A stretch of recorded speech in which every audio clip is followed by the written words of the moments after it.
Saudações pessoal, este aqui é mais um vídeo de atualização do MGS Sat.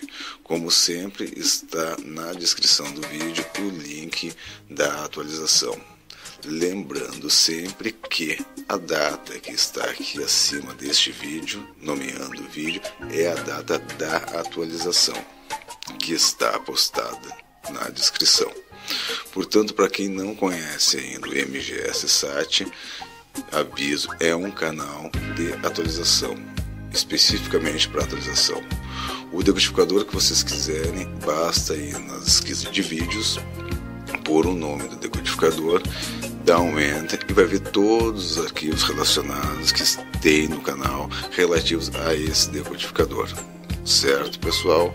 Então basta ir na descrição, clicar mostrar mais, vai visualizar o link do arquivo, lembrando sempre que a data daquela atualização ali é a data que está em cima do vídeo. Salve então o vídeo de sua preferência como favorito, e se uma hora ver que seu aparelho está dando algum probleminha que você achar que é atualização, vá lá no vídeo e observe se o vídeo mudou a data. Se mudou a data, como eu falei antes, a data que está é referente à atualização que vai estar disponível ali embaixo na descrição.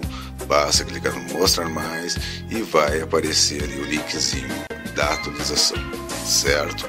Para quem não sabe atualizar o decodificador, que não faz ideia de como é e quer aprender a deixar de ter esse gasto, também embaixo na descrição vai ter dois vídeos, um parte 1 e outro parte 2, explicando primeiro como preparar o pendrive para inserir o arquivo e depois, posteriormente, atualizar o decodificador, e o outro é dando uma noção de como lá no decodificador atualizar. Certo, pessoal?